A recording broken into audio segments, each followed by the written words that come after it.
Hello, good morning. Let me introduce myself. My name is Mario Yudarta Putra from Studi Ilmu Tarabe. In here, I will explain the material about part of speak. Okay, straight to the point. Okay, in here, I have the 8 part of speak. There are 8 part of speak in English language. It have noun, pronoun, verb, adjective, adverb, preposition, conjunction, and interjection. The part of speak indicates how the word functions in meaning as well as grammatically within the sentence. An individual word can function as more than one part of speech when used in different circumstances. Understanding parts of speech is essential for determining the correct definition of a word when using the dictionary. Jadi, ada 8 bagian pidato dalam bahasa Inggris, yaitu ada kata benda, kata ganti, kata kerja, kata sifat, kata keterangan, preposisi, konjungsi, dan interjeksi. Yang dimana bagian dari pidato menunjukkan bagaimana kata berfungsi dalam arti serta tata bahasa dalam kalimat. Satu kata dapat berfungsi sebagai lebih dari satu bagian ucapan bila digunakan dalam situasi yang berbeda. Memahami part of speech sangat penting untuk menentukan definisi kata yang benar saat menggunakan kamus. Okay, the first is have noun. A noun is a word for a person, place, thing, or idea. Nouns are often used with an article, but not always. Proper nouns always start with a capital letter. Common nouns do not. Nouns can be singular or plural, considered abstract. Nouns show possession by adding. Nouns can function in different roles with a sentence. For example, a noun can be a subject, direct object, indirect object, subject complement, or object of preposition. Example is, the young girl brought me a very long letter from the teacher, and then she quickly disappeared out of mind. Jadi, kata benda adalah kata untuk seseorang, tempat benda, atau ide. Kata benda ini atau noun sering digunakan dengan kata sandang the, a, dan an. Tetapi tidak selalu. Kata benda yang tepat selalu dimulai dengan huruf kapital. Kata benda yang tepat selalu dimulai dengan bisa tunggal atau jamak, konkret atau abstrak. Kata benda menunjukkan kepemilikan dengan menambahkan s. Kata benda dapat berfungsi dalam peran yang berada dalam sebuah kalimat. Misalnya, kata benda dapat menjadi subjek, objek langsung, objek tidak langsung, pelengkap subjek, dan atau objek preposisi. Oke, yang kedua, the second is pronoun. A pronoun is a word used in the place of a noun. A pronoun is usually substituted for a specific noun, which is called its antecedent. In the sentence above, the antecedent for the pronoun is the girl. Pronouns are further defined by type. Personal pronouns refer to specific person or things. Possessive pronouns indicate ownership. Reflexive pronouns are used to emphasize another noun or a pronoun.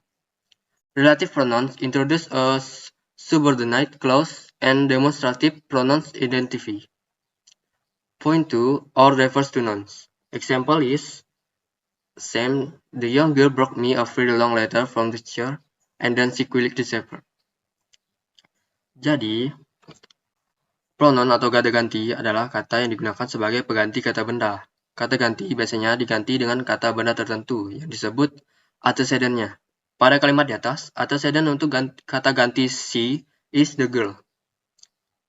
Kata ganti didefinisikan lebih lanjut berdasarkan jenisnya. Kata ganti orang mengacu pada orang atau benda tertentu. Kata ganti posesif menunjukkan kepemilikan. Kata ganti refleksif digunakan untuk menekankan kata benda atau kata ganti lain. Kata ganti relatif memperkenalkan klausa bahan, dan kata ganti penunjuk mengidentifikasi menunjukkan atau menunjuk ke kata benda. Okay, the third, verb. The verb is a sentence express action or being. There is a main verb and sometimes one or more helping verbs. Example is, she can sing. Sing is the main verb. Can is the helping verb. A verb must agree with its subject in number. Example, both are singular or both are plural. Verbs also take different forms express tense. Example is the same. The young girl brought me a very long letter from the teacher, and then she quickly said. Oke, yang ketiga adalah kata kerja atau verb. Dalam kalimat mengungkapkan tindakan atau keberadaan. Ada kata kerja utama dan terkadang satu atau lebih kata kerja pembantu. Kata kerja harus sesuai dengan subjeknya dalam jumlah, tunggal atau keduanya jamak. Kata kerja juga mengambil bentuk yang berbeda untuk menyatakan tegang.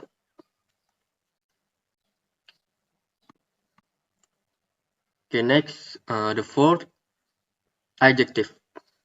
Adjective is a word used to modify or describe a noun or a pronoun. It usually answers the question of which one, what kind, or how many. Example is the same. The young girl brought me a very long letter from the teacher and then she quickly disappeared. Jadi yang keempat adalah adjective, yaitu atau kata sifat. Adalah kata yang digunakan untuk memodifikasi atau menjelaskan kata benda atau kata ganti. Biasanya menjawab pertanyaan yang mana, jenis apa, atau berapa banyak. Okay, next. The fifth, adverb. Adverb describes or modifies a verb, an adjective, or another adverb, but never a noun. It usually answers the question of when, where, how, why, under what condition, or to what degree. Adverbs often end in or ly. Jadi, adverb atau kata keterangan ini menjelaskan atau memodifikasi kata kerja, kata sifat, atau kata keterangan lain. Tetapi tidak pernah kata benda. Biasanya menjawab pertanyaan kapan, di mana, bagaimana, mengapa, keterangan dalam kondisi apa, atau sampai tingkat apa. Kata keterangan sering diakhiri dengan ly. Example is quickly, atau yang artinya menjelang. Okay, next. 6. Preposition. A preposition is a word placed before a noun or pronoun to form a phrase modifying another word in the sentence. Therefore, a preposition is always part of prepositional phrase. The prepositional phrase almost always functions as an adjective or as an adverb.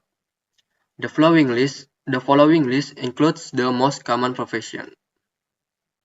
Example is, the young girl brought me a very long letter from the teacher and then she quickly disappeared.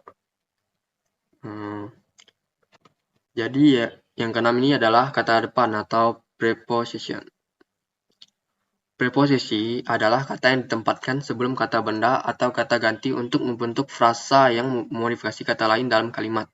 Oleh karena itu, preposisi selalu merupakan bagian dari phrase preposisi.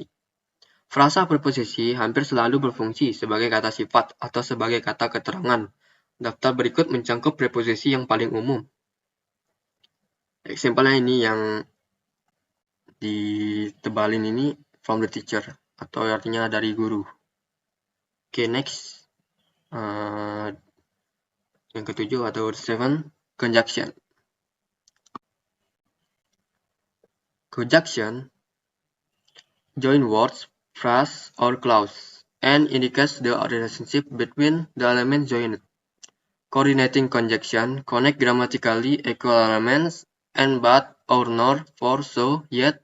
Subordinating conjunction connect clauses that are not equal because although while since there are other types of conjunction as well. Jadi yang ketujuh ini adalah conjunction atau konjungsi.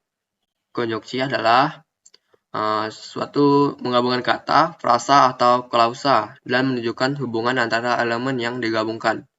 Konjungsi koordinatif menghubungkan unsur-unsur yang secara tata bahasa sama dan tetapi atau juga untuk jadi dan namun. Konjungsi bawahan menghubungkan klausa yang tidak sama, yaitu karena, meskipun, sementara, sejak, dan lain-lain. Ada jenis konjungsi lain juga. Okay, and the last is interjection. An interjection is a word used to express emotion. Interjection is a word used to express is It is often followed by an exclamation point. Jadi yang terakhir ini adalah interjeksi atau interjection. Interjeksi ini adalah kata yang digunakan untuk mengekspresikan emosi. Ini sering diikuti dengan tanda seru. Contohnya, example-nya oh my, and this mark. Okay, so that's all from my explanation or explain. Sorry if there are deficiencies or lack of understanding from me. Thank you. See you.